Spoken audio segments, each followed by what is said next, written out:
Iya. Hmm.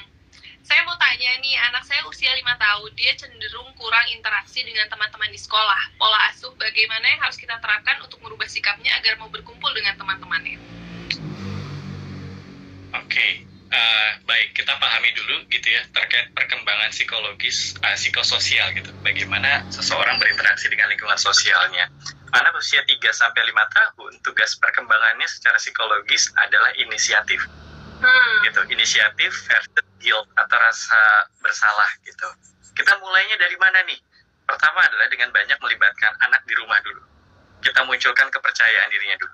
Misal, kayak adik boleh nggak bantuin bunda ngambilin sapu misalnya. Jadi yang ringan-ringan.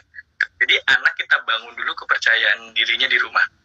Jangan sampai kita cuma bisa nuntut, itu temanmu main sana, main bola ke lapangan dan sebagainya. Kalau cuma bisa nuntut tapi tidak memberikan rasa aman di rumah, terus anak pulang kemana nih untuk mendapatkan rasa aman? Benar-benar setuju Mas.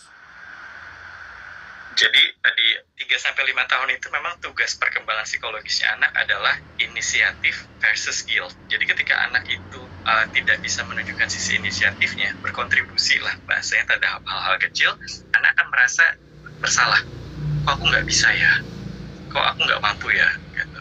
Cuman kan kita emang anak sampai ke sana ya Mas mikirnya? Sampai, cuman kan anak punya keterbatasan mengkomunikasikan perasaannya. Aduh, tapi bukan berarti anak nggak punya perasaan ya Mams. Iya. Kalau ada anak yang udah ngerasa kayak dirinya tuh kayak useless gitu Mas, kayak aduh aku nggak bisa nih. Itu terus gimana kita sebagai orang tua untuk kadang mungkin itu juga didapetin dari lingkungan keluarganya sendiri ya Mas. Makanya itu pentingnya anak itu di dalam keluarga tuh harus benar-benar percaya diri, dia bisa berani ya kan, supaya di luarnya juga dia bisa bergaul dengan teman-teman kayak. Tapi kalau misalnya anak udah ngerasa yang udah ngerasa yang down banget tuh gimana ya cara mengatasinya? Apa masih bisa atau gimana? Masih bisa gitu ya. Karena kalau kita berbicara tentang kejiwaan atau mental health itu sih dia mendapatkan support atau tidak. Nah, kalau misalnya kita mendapati anak kita sudah sedown itu, se-insecure itu gitu ya. Pertama adalah mulai bisa menstimulasi cara dia mengekspresikan emosi dulu. Bisa jadi insecurity, ketidakpercayaan dirinya itu sudah saking banyaknya emosi yang numpuk tapi nggak keluar-keluar nih Kak Ceki. Jadi misalnya it's okay ya kalau misalnya kita membahas aspek emosional kepada anak. Misal kayak kok adik kelihatannya lagi sedih, lagi mikirin apa gitu. Jadi pola komunikasi emosi plus pertanyaan itu bisa kita biasakan. Jadi misalnya adik kok kayaknya mukanya lagi marah sama siapa ya? Nah, jadi kita sudah mulai bisa memvalidasi emosi itu. Karena emosi itu sudah ada, tapi emosi-emosi basic. Misalnya kayak takut, marah, bahagia, sedih. Karena harapannya dulu di awal adalah bagaimana anak itu bisa mengeluarkan emosinya dulu. Iya. Nah, jadi ketika anak sudah ngerasa secure gitu ya, anak sudah mulai merasakan penerimaan. Kadang kan yang membuat anak itu tidak berani berinteraksi kan takut ditolak ya sama orang lain, penolakan itu. Dan itu kan ada efek sampingnya. Makanya kita harus make sure juga di rumah anak itu merasa diterima tanpa syarat. Oke. Gitu. Penting banget sih emang ya lingkungan rumah itu ya. Wah, signifikan sekali Kak Jegi secara psikologis. Benar-benar berpengaruh banget ya. Tuh ya, makanya di rumah kita harus memberikan stimulasi banget nih ada. Halo Pak. Psikolog. Halo. Oke. Ada yang kamu tanyain nggak tentang perkembangan anak gitu ya sebelum kita close? Boleh. Aku nanya apa ya? Iya. Nih, cara mendidik anak itu boleh tuh ya? Kalau anak nantinya aku mau misalnya aku cita-citain jadi atlet itu bisa aku arahin nggak sampai mereka gimana ya? Aku ambisi banget sih punya anak jadi atlet. Kita gimana cara ngarahinnya kali ya? Kayak dari kecil udah kita push gitu atau kita kasih lihat contoh, nontonin contohnya tenis gitu, pengennya jadi atlet luar internasional tenis gitu. Itu gimana menurut Bapak? Kita bisa mahasiswa. Pertama saya aminkan dulu, kita aminkan bareng-bareng ya teman-teman, amin gitu ya. Kemudian karena kan harus ada doa juga ya. Kemudian ikhtiar yang bisa kita lakukan adalah pertama memberikan paparan gitu gitu ya, atau stimulasi.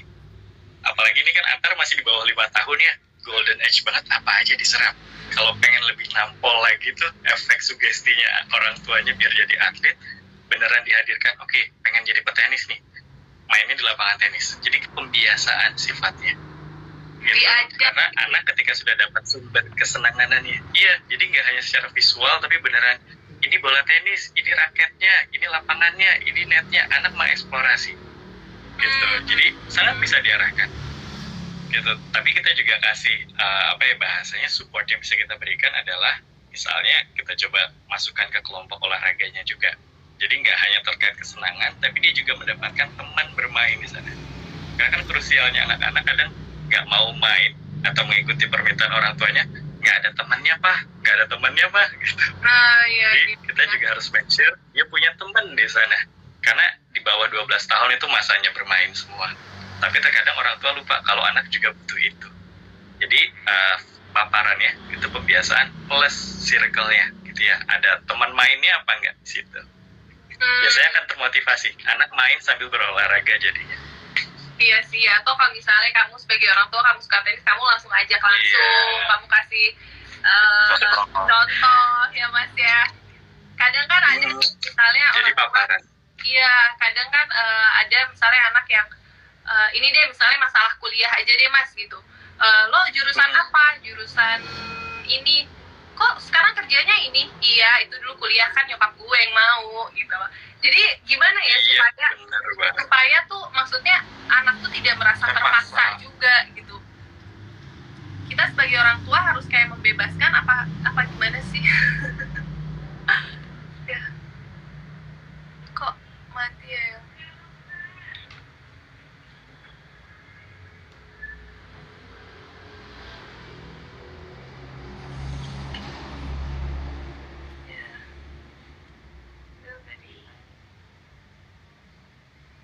Halo?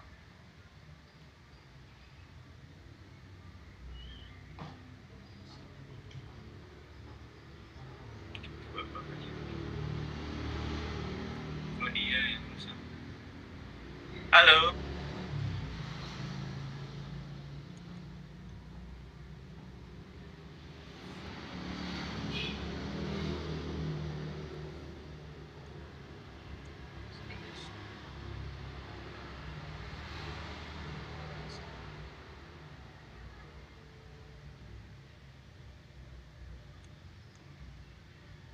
Coba wifi nomor mati.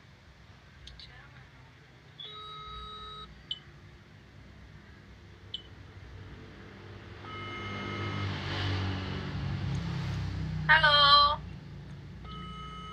Guys, aku masih ada live nggak sih? Iya, aku mati, Vi. Ya.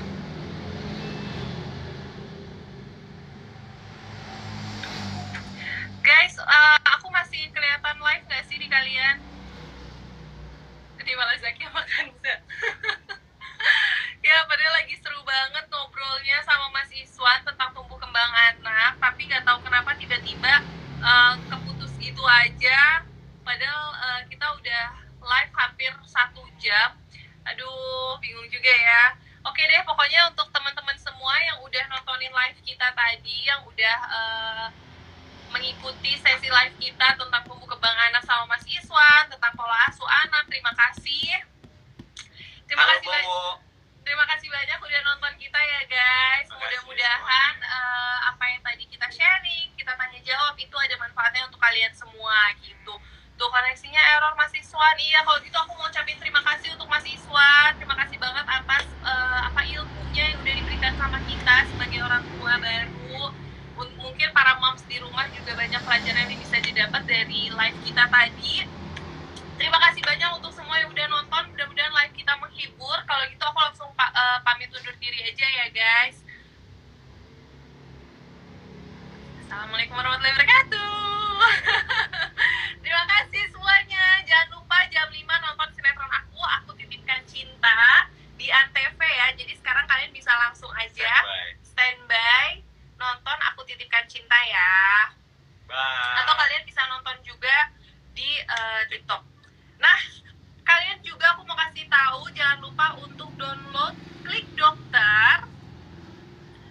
sharing masalah anak, di sana juga bisa. Langsung aja downloadnya di App Store atau di Play Store-nya. Oke guys, kalau gitu aku undur diri ya. Udah